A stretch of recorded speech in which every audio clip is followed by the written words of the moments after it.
गजा जंग बंदी का मुजव्वज़ा मंसूबा तो सामने आ गया, लेकिन इस सारे अमल में पाकिस्तान का किरदार क्या रहा, इस बारे में बहुत सी बातें हो रही हैं। आमिर रज़ा मेरे साथ मौजूद हैं, उनसे बात करते हैं। आमिर भाई, ये मंसूबे के तहत बहुत सारी चीज़ें सामने आ रही हैं, लेकिन पाकिस्तान का किरदार क्या रहा इस सारे मंसूबे में, हमारे नाज़रीन को ये बताइएगा। इनक्रेडिबल, इनक्रेडिबल, इनक्रेडिबल मैं नहीं कह रहा हूँ। अच्छा, अगर मैं कहूँ तो ये लगेगा कि जैसे मैं क्योंकि मेरा मुल्क है पाकिस्तान, मेरा प्राइम मिनिस्टर है, मेरे सिपह सलार हैं, तो शायद मैं कह रहा हूँ। डोनाल्ड ट्रंप ने ये अल्फाज इस्तेमाल किए, इनक्रेडिबल कहा पाकिस्तान के प्राइम मिनिस्टर को और पाकिस्तान के सिपह सलार फील्ड मार्शल हाफिज़ सैयद आसिम मुनीर को।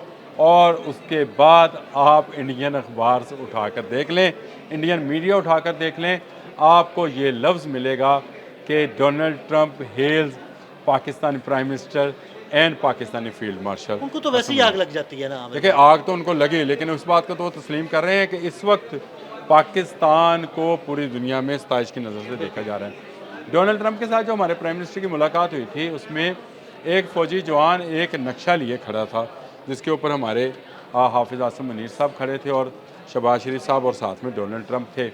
ये वही मुजव्वज़ा प्लान था। मैंने उस वक्त भी कहा था कि फ़लस्तीन में अमन आने के लिए, गज़ा में अमन आने के लिए पाकिस्तान की मंजूरी ली जाएगी। अगर पाकिस्तान मंजूरी नहीं देगा तो ये कोई अमन माहिदा तस्लीम नहीं किया जाएगा, क्योंकि इस वक्त पूरी इस्लामी दुनिया एक मुल्क के पीछे खड़ी है और उसका नाम पाकिस्तान है। यानी Pakistan leading from the front है। और आपने वो तस्वीर भी देखी होगी जिसमें डोनाल्ड ट्रंप अंगूठा दिखा रहे थे। तो इसका मतलब है कि गज़ा में जो अमन होने जा रहा है, उसमें पाकिस्तान ने कलीदी किरदार अदा किया है। डोनाल्ड ट्रंप के जो 20 निकात हैं, उनको अगर आप गौर से देखें तो मैंने इससे पहले एक व्लॉग के अंदर ये बात कही है कि इसमें गज़ा के लोगों के लिए अमन है, उनके लिए खुराक है, उनके लिए इलाज है, उनकी रहाइश गाहें वापस उनको मिलनी है, उनका इलाका उनको वापस मिलना है, और इज़राइल इस जंग के शुरू होने से पहले वाली पोजीशन पर वापस चला जाएगा। आप मुझे बताएं, हमारा मुतालबा क्या रहा है? इज़राइल खाली करे गज़ा को, इज़राइल वहाँ के लोगों को अमन से रहने दे। हम अमन पसंद लोग हैं।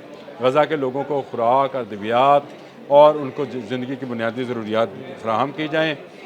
इसके साथ साथ इज़राइल का मुकम्मल इन्खला। ठीक है, इज़राइल ये कहता है कि हमास को जो है गैर मुसल्लह किया जाए, तो इसमें कौन सी ऐसी बात है जिसको तस्लीम नहीं किया जाना चाहिए? अगर गज़ा के लोगों को इस तरह अमन मिलता है, अगर इज़राइल वापस अपनी जगह पर चला जाता है जो कि सरहद उसकी पहले से मौजूद है, और दो मुल्की हल जो है वो निकल आता है, फ़लस्तीन को आज़ादी मिलती है, फ़लस्तीन की आज़ादी को इज़राइल भी तस्लीम करता है और यरूशलेम को उसका हेड ऑफिस तस्लीम करता है, हमें क्या एतराज़ है? हमें कोई एतराज़ नहीं होगा। हमें तो इस बात पे है कि इस वक्त गज़ा के लोग जो हैं भूख अफलास से शहादत पा रहे हैं, वहाँ गोलाबारी की जा रही है, निहत्थे शहरियों पर टैंक चढ़ाए जा रहे हैं। इस सिलसिले को बंद हो जाना चाहिए। जितनी जल्दी ये सिलसिला बंद होगा, उतनी जल्दी उम्मत मुसलमान को सुकून आएगा, क्योंकि हमारे जिस्म का एक हिस्से से मुसलसल खून रिस रहा है, और उस खून रिसने की वजह से हमें एक इज़्तिराब, एक परेशानी रहती है। इसमें पाकिस्तान का कलीदी किरदार का होना हमारे लिए इसलिए बाइस फ़ख्र है कि पाकिस्तान इस वक्त इस्लामी दुनिया की का मरकज़ निगाह है। पाकिस्तान को इस्लामी दुनिया की सबसे बड़ी क़ुव्वत अमेरिका भी तस्लीम, यानी पाकिस्तान को सबसे बड़ी क़ुव्वत तस्लीम कौन कर रहा है? जो ख़ुद को सुपर पावर समझता है। हम तो नहीं समझते, वो समझता है कि वो इस वक्त सुपर पावर है। ये दुनिया उसको मानती होगी कि वो सुपर पावर है, और इसराइल का वो दोस्त है। ये भी बात ठीक है। इसराइल ने अब तक जितनी कार्रवाइयाँ की हैं, उसकी पुष्टपनाही जो है अमेरिका ही करता रहा है, वीटो वही करता रहा है। लेकिन इस अमन मनसूबे के आने के बाद मुझे ये उम्मीद ज़रूर पैदा हुई है कि गज़ा जो है दोबारा से एक आज़ाद हिस्से की तरह फ़लस्तीन का पार्ट एंड पार्शल होगा। वहाँ के लोगों को आज़ादी के साथ रहने के, सुकून के साथ रहने का मौका मिलेगा, और पाकिस्तान की इजाज़त के बग़ैर ये नामुमकिन है। जब तक पाकिस्तान इजाज़त नहीं देगा, अब दुनिया में इस्लामी दुनिया के हवाले से कोई फ़ैसला नहीं किया जाएगा। जो मैं आपसे अक्सर ये बात कहता होता हूँ कि हज़रत इमाम बरी सरकार ने बहुत अरसा पहले कहा था कि मेरे यहाँ पे एक ऐसा शहर बसेगा जो इस्लाम का किला साबित होगा, और वहाँ पर दुनिया के फ़ैसले होंगे। तो आपको नज़र आ रहा है कि दुनिया के फैसले पाकिस्तान के बगैर जो है होते नज़र नहीं आते। यही वो वाइट हाउस वाली मुलाकात थी, यही वो सारा मामला था जिसको लेकर इतनी इस्लामी दुनिया जो है वो पाकिस्तान के वज़ीर आज़म के इर्द गिर्द बैठ कर आपने देखा किस तरह से मुशावरत कर रही थी। और फिर इसी मुशावरत का जिक्र जो है डोनाल्ड ट्रंप ने अपनी तकरीर में भी किया और उन्होंने कहा कि इस्लामी दुनिया के साथ मुशावरत के बाद ये सारे निकात जो हैं 20 निकात उनके जो हैं उसको तरतीब दिया गया है। इसमें Aahista Aahista Israeli defence forces जगह खाली करेंगी और उसकी जगह इंटरनेशनल सिक्योरिटी फोर्सेस लेंगी और बाद में फ़लस्तीनी पुलिस फोर्स को जो है उस वहाँ पे तैनात किया जाएगा।